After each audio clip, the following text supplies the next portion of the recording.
Hey guys, so today I wanted to record a quick intro into Playwright MCP and the way that you can use this model context protocol to basically automate different test cases in your application.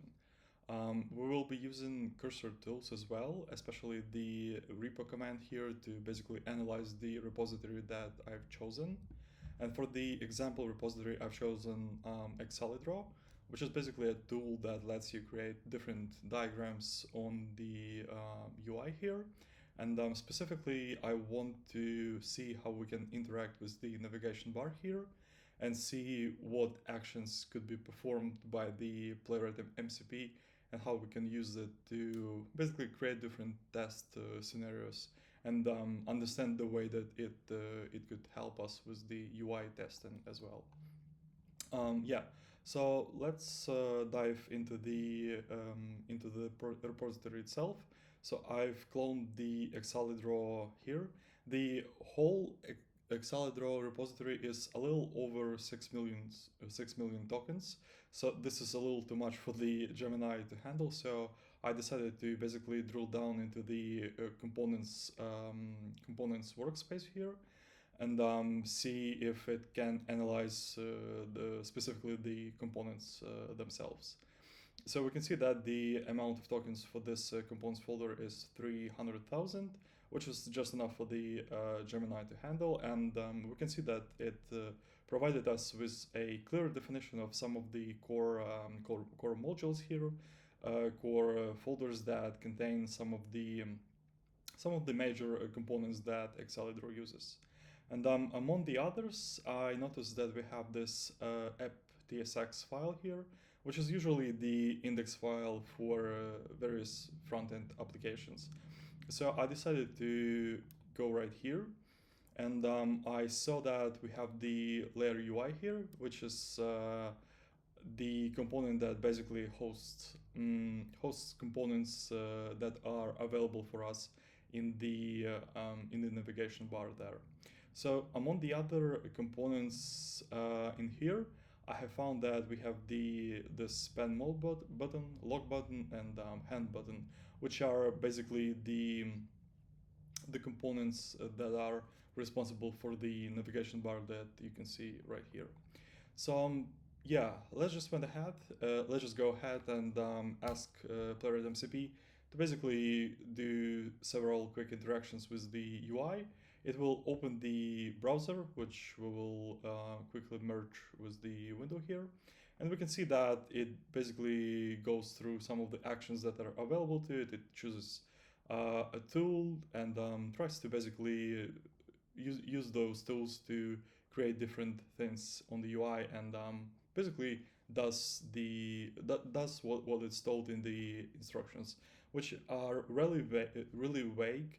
We're using basically there are no specific instructions here that it can follow. We're just asking it to basically test the functionality and see where we can end up with that.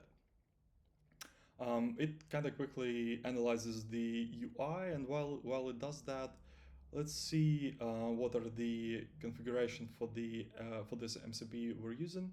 So I have two instances of Playwright MCP here. One is using the vision command, which is basically tells it that it can take screenshots of the UI and basically understand what is being displayed.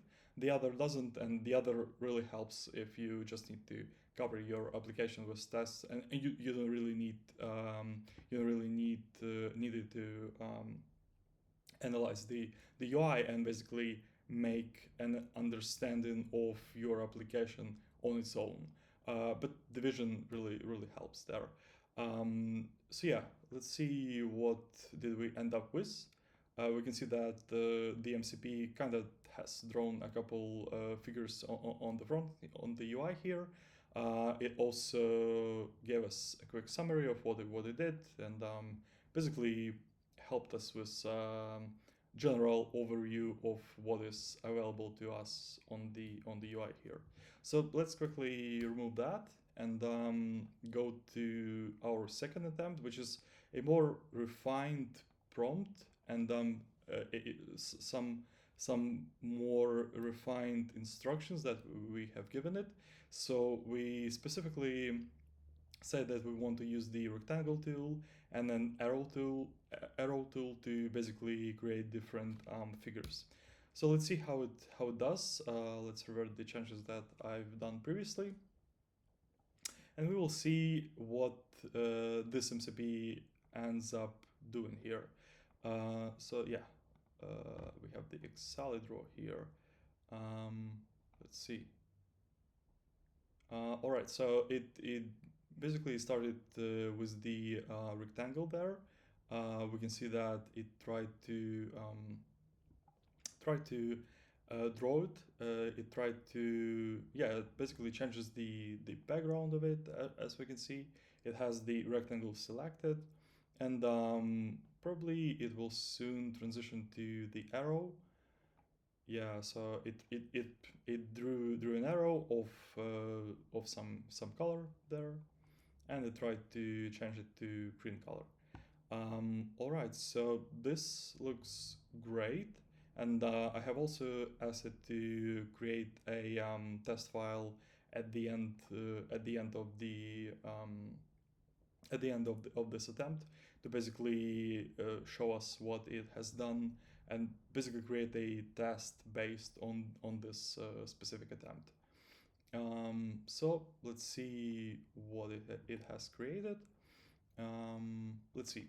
So yeah, it basically used the component classes. It also used some area labels to basically detect different tools. We can see that it used that data test IDs, but we can also see that this isn't really available in the repository itself, which is kind of weird that it decided to use something that wasn't available to it. But again, like for this specific scenario, I think we could have benefited if we specifically told it to use some specific classes and set some limitations to the MCP to follow.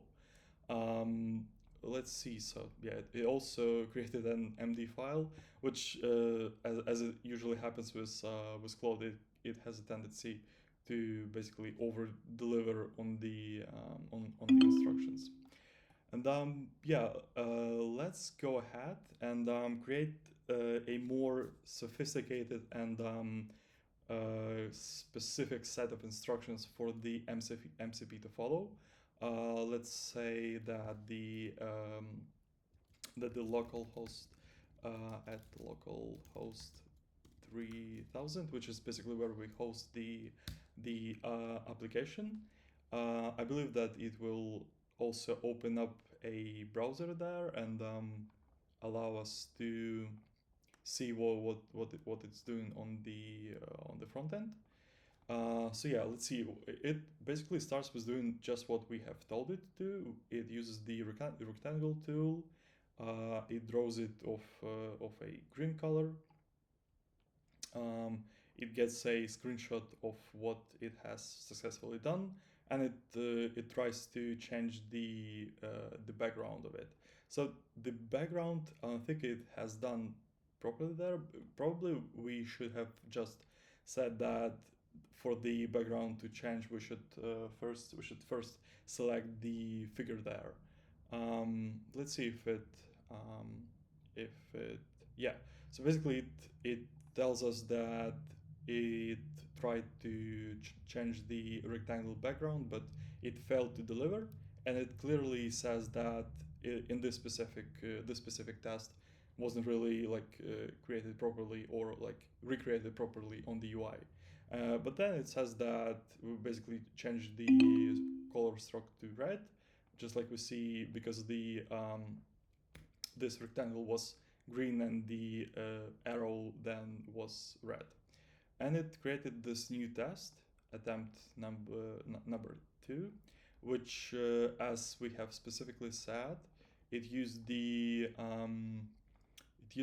app menu as a root selector for this test, which we can see here. And then it proceeded to use various classes and not like not test data test IDs. as we can see, we see this toolbar arrow here, and then in this specific in this specific test, I think it uses the selected shape actions to basically see if the selected tool is of correct property. So I think it created less tests, although yeah. So basically, it used the data test ID to verify that the arrow tool is selected, which I don't think would be correct in this specific test because the data test ID just doesn't exist. And then for the attempt number 2, where we had some more specific instructions, it actually used the selected shape actions as a as as a selector for this component to basically clearly define if the um, if the if the tool that we have selected is of the property that we needed. So I think it really clearly shows that the more specific and the more strict limitations you impose onto an LLM, onto this tool, the more refined and specific and correct instructions and the output you would get as a result.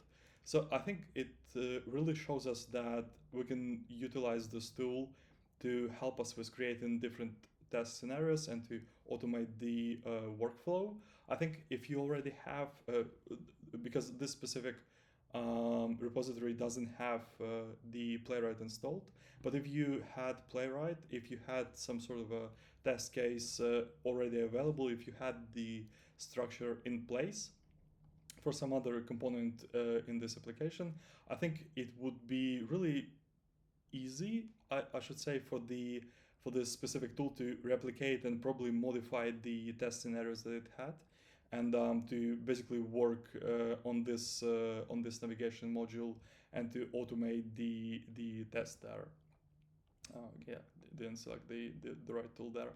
So yeah, I think it really shows us that this tool has potential, and I'm really excited to try that in production as soon as I integrate Playwright into my testing routine. Yeah, thank you guys.